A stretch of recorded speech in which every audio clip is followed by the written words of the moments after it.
तो दोस्तों आज की कहानी है रुमाल। आज बड़े साहब का मूड ठीक नहीं है।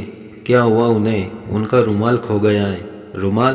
धत! विमल को दिलीप की बातों पर हंसी आ गई। सच कह रहा हूँ, जाओ ना, उन्होंने तुम्हें बुलाया है, दिलीप ने फिर कहा। विमल ने सोचा रुमाल ऐसी कोई चीज नहीं है जिसके लिए मूड खराब किया जाए। यह बात उसे कुछ अजीब लगी और वह ये सोचकर फिर हंसा। विमल, तुम हंस रहे हो, मैं सच कह रहा हूँ, बड़े साहब ने सचमुच तुम्हें बुलाया है, कहते हुए वह अपनी सीट पर चला गया। दिलीप के जाने के बाद विमल बड़े साहब और उनके रुमाल के बारे में सोचने लगा और इस क्रम में उसे अचानक याद आया कि 4 दिन पहले वह बाजार से एक रुमाल लाया था। वह अभी बैग में ही पड़ा होगा। याद आते ही वह चहक उठा। उसने बैग में से रुमाल निकाला और बड़े साहब के चेंबर की तरफ चल दिया। बड़े साहब यानी कि उस इलेक्ट्रॉनिक कंपनी के चीफ इंजीनियर जिस कंपनी में विमल काम करते थे। बड़े साहब मैथिल थे। उनका गांव विमल के गांव से 1.5 कोस पश्चिम में था। उनका नाम था जागेश्वर कामत।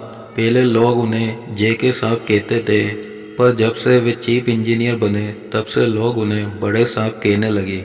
नौकरी के पहले दिन जब विमल सहायक कार्यकर्ता का पदभार ग्रहण कर सीट पर जाकर बैठे थे, तभी बड़े साहब के अर्दली मोहन आकर बोले थे, सर आपको बड़े साहब ने बुलाया है। अर्दली की बातें सुनकर विमल चौंक गए थे। अभी ठीक से बैठे भी नहीं थे कि बड़े साहब का बुलावा आ गया। विमल बड़े साहब के चेंबर में दाखिल हुए, उन्हें हाथ जोड़कर नमस्ते किया और खड़े हो गए। साहब बहुत प्रसन्नता पूर्वक आत्मीयता से हाथ मिलाते हुए बोले थे, बधाई विमल जी, आप अच्छी तरह काम करें और उन्नति करें। यह बात उन्होंने मैथिली में कहा था। विमल चंद्र ने देखा बड़े साहब की आंखों में और चेहरे पर अपनत्व का भाव झलक पड़ा था। विमल जी, आपको तो मुझे अपनी भाषा में बात करते सुनकर आश्चर्य हो रहा होगा, किंतु मैं तो आपके आवेदन पत्र के विवरण को पढ़कर पहले ही समझ गया था कि आप मैथिल हैं। वैसे आपके साक्षात्कार के समय किसी तरह की पैरवी नहीं आई थी। आप अपनी योग्यता से इस पद पर पहुंचे हैं। धन्यवाद सर। विमल बड़े साहब की सांप गोई और अपनत्व से भीग गए थे। बड़े साहब ने उनसे बहुत स्नेह से कई बातें पूछी, गांव घर की, परिवार की, बिहार सरकार की और समाज की बातें भी इसी प्रसंग में की। उन बातों में लिपटे लगाव से वे पहले ही दिन बड़े साहब के बहुत करीब आ गए थे। समय बीतता गया। विमल बड़े साहब के परिवार के सदस्य की तरह हो गए। यह बात कंपनी के सभी लोग जानते थे, पर कंपनी के अनुशासन के मामले में वे बहुत सख्त माने जाते थे। विमल खुद बेहद अनुशासन प्रिय थे। दिलीप की बात सुनकर विमल रुमाल लिए हुए बड़े साहब के अपनत्व के माधुरी रस से खुद को भिगोते हुए उनके कमरे की ओर जाते हुए बहुत सी बातें याद कर रहे थे। चेंबर में दाखिल होकर उन्होंने बड़े साहब को प्रणाम किया और बैठ गए। क्या हाल है विमल जी? साहब ने पूछा।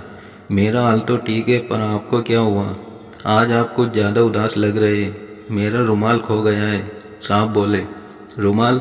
हाँ। विमल हंसे, उनकी हंसी में अपनत्व था।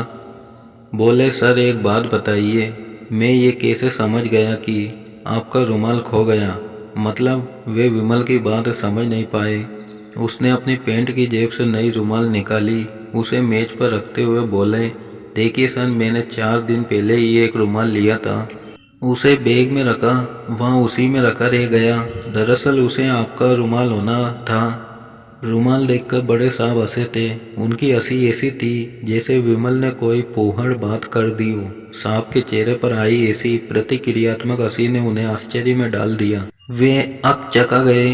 विमल जी, ये तो बाजारू रुमाल है। मेरा जो रुमाल खो गया है उसे मेरी पत्नी ने बनाया था। अब क्या करेंगे सर? विमल ने खुद को संभालते हुए कहा।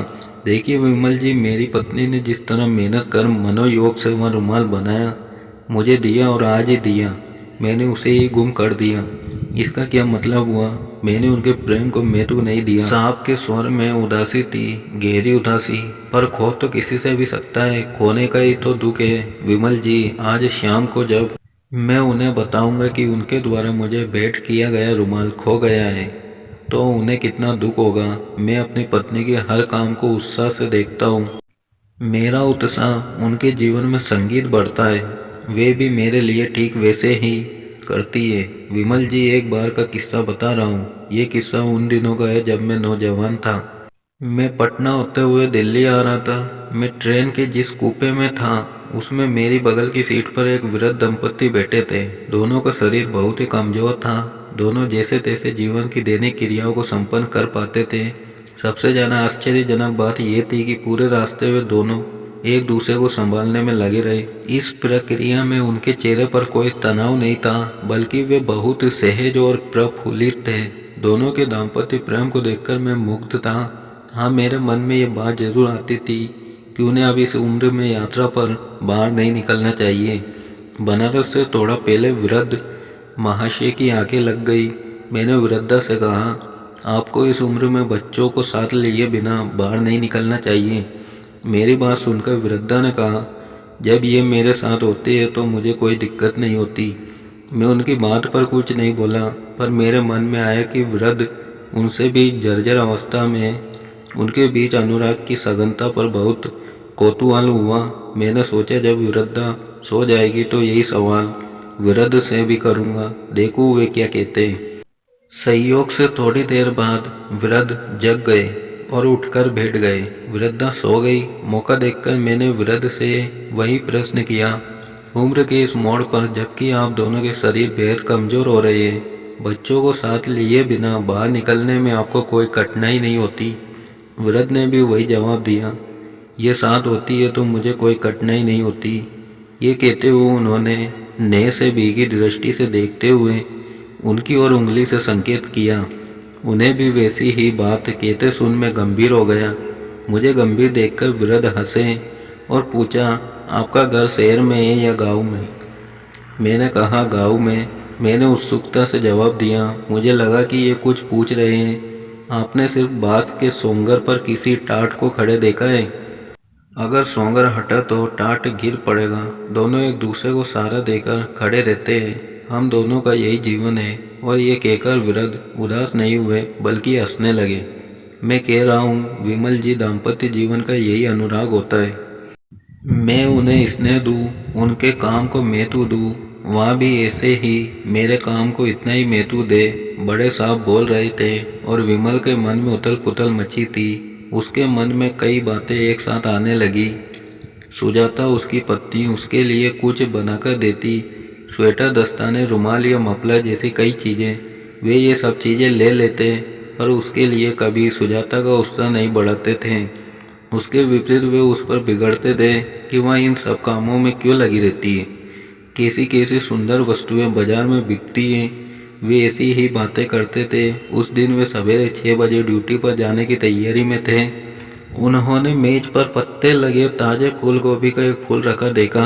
उन्हें अच्छा नहीं लगा। वे मन ही मन सोचने लगे, सुजाता का गवईपन अभी तक नहीं गया है। रात में जब वे खाना खाने लगे तो सुजाता ने पूछा था, सब्जी कैसी लगी? मैंने आगे वाले बगीचे में गोभी के 50 पौधे लगाए थे। उन्हीं में से एक काटकर सवेरे ही मेज पर रख दिया था, आपके देखने के लिए, मगर कहकर वह चुप हो गई थी।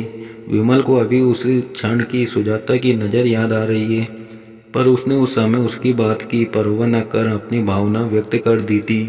तब उसके मन में ये बात आई थी कि वह जैसा सोचता है वैसा सुजाता नहीं सोचती, और वह सुजाता को अक्सर सिर में दर्द होता रहता है और वह उसकी भंगिमा से परेशान रहता है।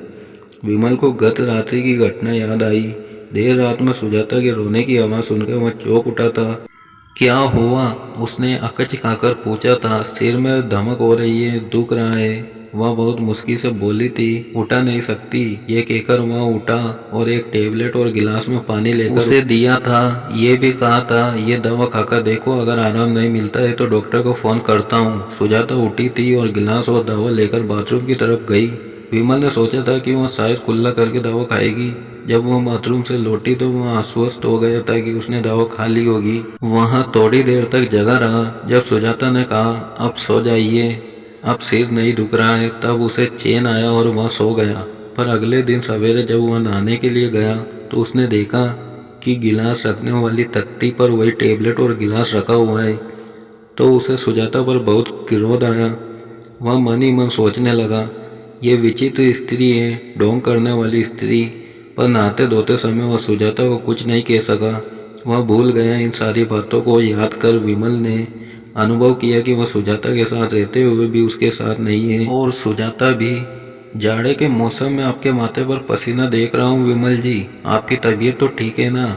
बड़े साहब ने अपनी बात बीच में ही छोड़कर पूछा था।